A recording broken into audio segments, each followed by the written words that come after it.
Anak Kabut karya Sony Farid Maulana.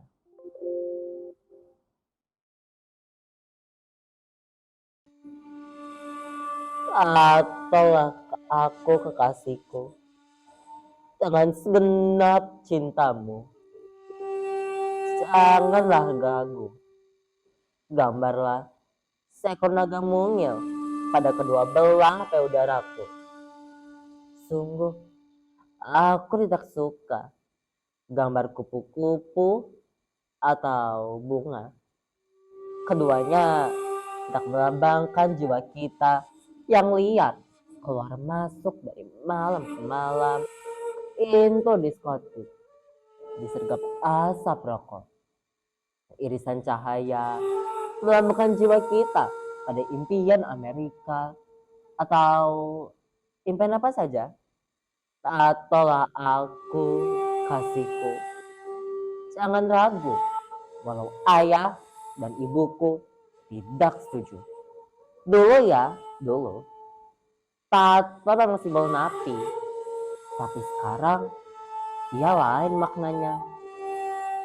Ia sumber keindahan, semacam aksesoris postmodern di akhir abad 20. Ya memang, sejak 12.000 tahun sebelum Masehi, orang-orang sudah mengenal tato. Namun, adakah mereka seberani aku? Kasihku, janganlah ragu. Tatolah aku. Aku tak mau kalah dengan Ratu Alexandra yang hidup di Rusia pada abad ke-19.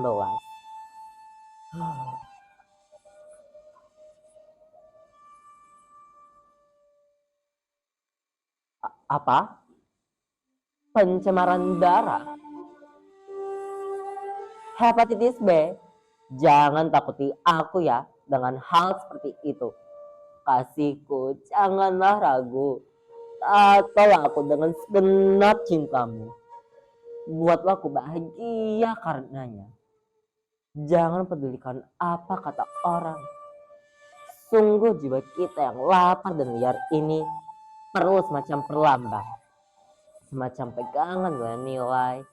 Setelah keasingan demi keasingan mengantarkan kita pada sang perdunia tadi kenal. Ya, begitu banyak tanda dan ayat di hadapanku. Namun, ternyata aku salah menangkap maknanya. Setelah kegelapan, bersama kegelapan aku jelang, membunuh kesepian. Malam dari malam, bersama kegelapan. Setelah kehidupan malam, setelah nilai demi nilai, berubah makna lebih cepat dari putaran jarum jam. Tatolah tubuhku dengan gambar yang permanen, dengan model yang sangat mutakhir. Aku tidak suka tato dengan temporer yang akan lenyap dalam waktu dekat. Di masa tua nanti tidak ada kenangan yang bisa kubanggakan pada anak cucuku. Sekali lagi aku minta padamu, tato jiwaku ini yang lapar dengan gambar naga. Naga cintamu yang begitu jantan, yang menggerakkan itu dari malam ke malam, membunuh kesepian yang menghadang di depan. Jangan ragu, tato jiwaku yang lapar dan liar ini dengan jarum cintamu yang tajam dan runcing bertinta putih.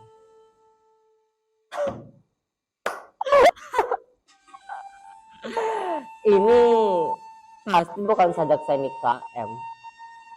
Aku berani bertaruh bahwa ia tak berani menulis larik-larik puisi yang liar seperti ini. Tatolah jiwaku yang lapar dan liar ini dengan jarum cintamu yang tajam dan runcing bertinta putih. Sialan, semakin dihayati, puisi ini semakin menggelorakan gairah terpendam. Gairah yang bertahun-tahun sudah lenyap dari dadaku. Ya, Bertahun-tahun sudah aku jadi tawanan kehidupan yang tidak jelas bentuk dan rupanya. Sungguh bertahun-tahun sudah aku mencium air darah. Ya, amis darah yang melayar di gigir hari, yang menetes dari tubuh tak dikenal itu. Masih jelas dalam ingatanku. Jeritan tangis tertahan itu. Aku dan kaumku saat itu tak lebih dari hewan kurban yang dengan liar dan ganas dimangsa oleh orang-orang berhati serigala. Ya, masih segar dalam ingatanku bagaimana aku dimangsa oleh orang-orang berhati nero di tengah kobaran api yang melahap bangunan demi bangunan bertingkat. Sementara di jauhnya orang-orang lapar berteriak dengan suara yang aneh sambil menggasak berbagai benda apa saja yang ada di hadapan dirinya. Dan kini, apa artinya reformasi? Apa artinya menangisi nasib hitam yang telah mertukan Jokowi ke dalam kelam? Apakah hukum telah berpihak pada orang-orang seperti diriku? Atau malah dibuang ke dalam tong sampah, lalu dilenyapkan dengan guyuran bensin dan kobaran api? Apa jadinya? Mengapa penderitaan yang demikian hitam menimpa diriku dan teman-temanku yang dianggap isapan jempol belaka? Orang bilang Komnas HAM akan memperjuangkan nasibku hingga mendapat keadilan yang setimpal dengan apa yang aku derita. Tetapi kenyataannya semua itu hanya ramai diperbincangkan di koran-koran. Sementara barisan bermuka garang itu, pemerkosa itu, iya, tak pernah bisa ditemukan batang hidungnya. Begitu pula dengan para penembak gelap yang membunuh mahasiswa, juga kekasihku. Tak pernah pula bisa ditangkap dan bahkan dibawa ke muka pengadilan. Adakah yang terjadi di bulan Mei itu hanya dianggap sebagai fiksi, semacam lakon drama yang dibuat haru dan sedih? Tidak, semua itu adalah kenyataan yang tak bisa kuhapus dalam ingatanku dan juga ingatanmu yang memperkosa diriku dengan wajah yang sangat menyebalkan. Sekali lagi, pembunuhan yang terjadi di bulan Mei itu tak pernah bisa kau hapus dari ingatanmu. Meski saat ini kau tenang-tenang saja, duduk sambil menghisap rokok kesukaanmu dari tempat yang jauh.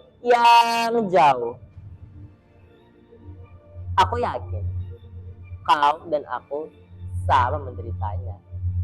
Kecuali dirimu yang telah menjelma iblis, merajai kegelapan. Dengar, dengan segenap penderitaanku, aku kutuk kau di hari perhitungan kelak yang tiada siapapun bisa mengelak dari kepastian hukumnya. Ya Allah yang maha pemurah, aku serahkan padamu, semata padamu.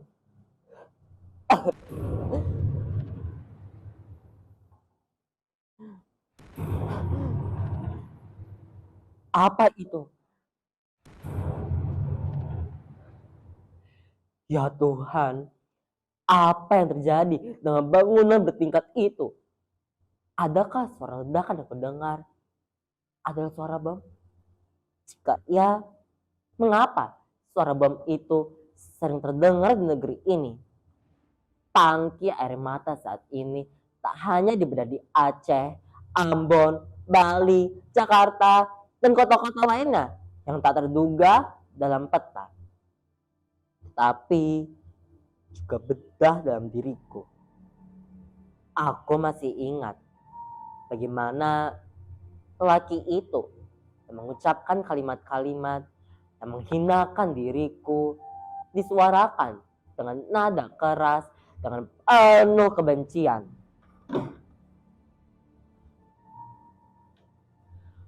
Perempuan katanya, kau cuma daging yang tidak hanya enak dipandang, tetapi juga ditunggangin. Kau tidak lebih dari akar malapetaka di bumi ini. Kaulah yang menyebabkan kejatuhan Adam dari tanah surga. Dan kini aku harus menderita, menanggung segala siksaan. Demi segala rasa haus dan lapar sirna dari tubuhku. Ayo, buka bajumu. Cepat buka bajumu.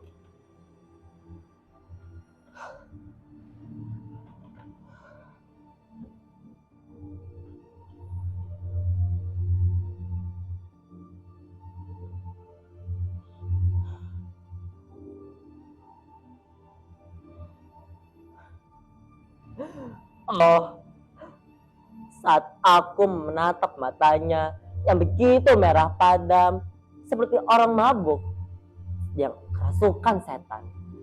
Dengan kasar, pakaianku dibukanya secara paksa, diseretnya aku ke pojok bangunan gelap itu, dan dengan buas dilahapnya diriku.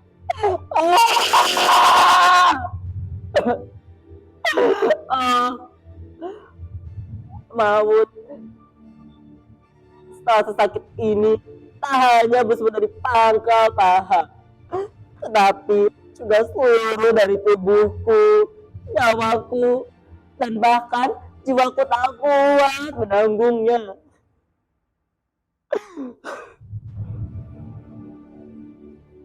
Dan kini aku terus dikejar oleh bayang-bayang yang menakutkan itu.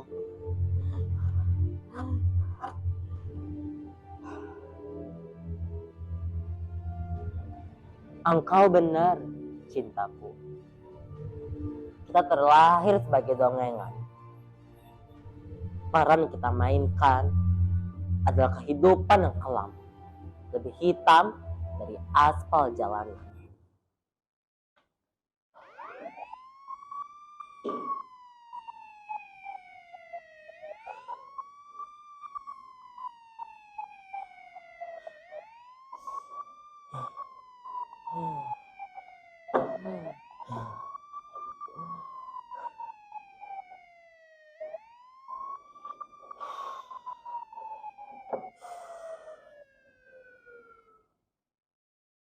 Saat seperti ini, aku mengingat bagaimana kau berkata untuk terakhir kalinya sebelum engkau pergi dari diriku selama-lamanya. Ya, malam itu kau tidur di rumahku. Aku begitu kangen, begitu rindu padamu.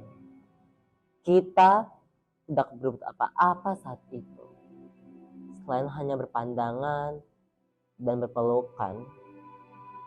Setelah kau ucap kalimat-kalimat itu, kata-kata cinta yang sangat memabukkan itu, telah kau tiup pintu dan jendela kamarmu.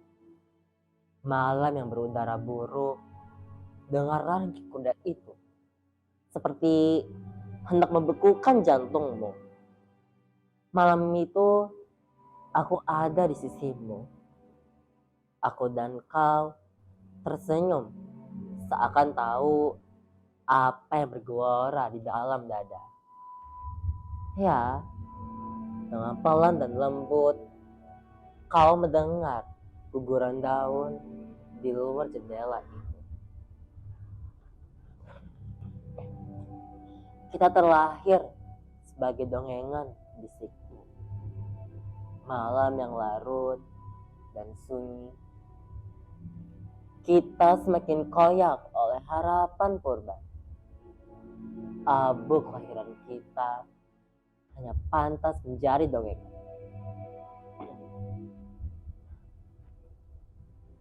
Kekayaan kita adalah kemiskinan kita. Adalah rumah yang lembab oleh air mata. Kita hanya pantas menjadi dongeng.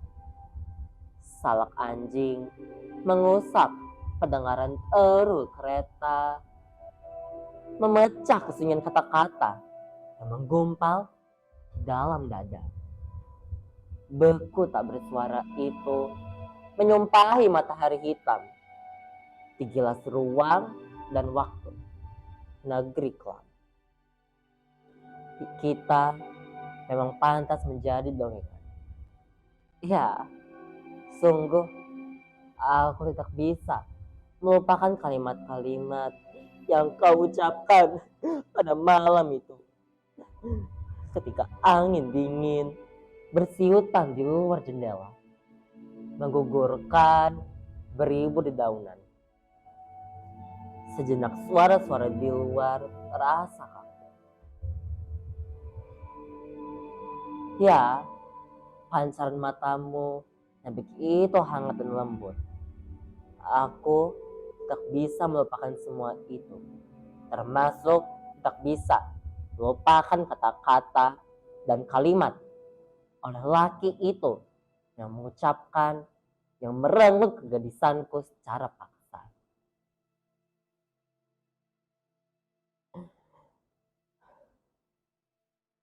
Oh, api yang berkobar di dalam dan di luar dadaku. Seberapa jarak lagi kah nyawa ini, kebahagiaan itu bisa kujelang? Oh, maut yang diam-diam mengintai dan mengendap di dalam dadaku. Seberapa nyawa inikah kau paut dari tubuh yang penuh luka ini? Dan kini aku mendengar langkahmu menyusuri lorong gelap. Jiwaku begitu teratur, bagai detik jam. Angin dan daun-daun jatuh mempertegas sunyi yang kelak bermekaran pada sisa-sisa ranting patah percakapan kita. Bulan yang memulas di langit dengan warna darah mengundang beribu kelelawar yang datang dari bawah dadaku dengan suara yang aneh. Sungguh setiap jiwaku merindu cahaya matahari. Malam terasa beku sepadat es di kulkas waktu. Sedang doa-doa para pelayat, genangan air sisa hujan, wangi kembang setaman dan bau kemenyan beraduk jadi satu. Urat-urat syarafku terasa kaku. Maut, kebengisan apa lagi kah yang kelak kau mainkan dalam konser kematianku ini?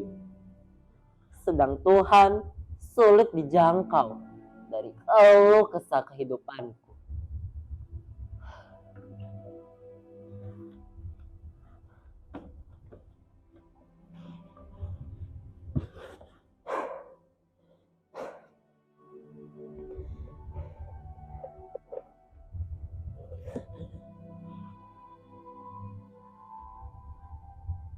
Jam berapa ini? Ya Tuhan, betapa cepat waktu telah berlalu. Dan hidupku tak berubah pula.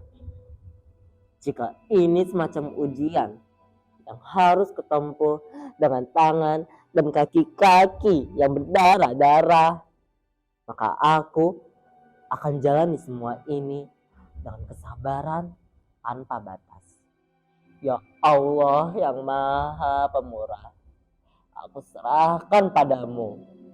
Jika semua ini adalah siksa darimu, semoga apa yang aku alami di bumi ini menjadi tebusan bagi kehidupan di akhirat kelak yang jauh lebih baik dari apa yang aku alami hari ini.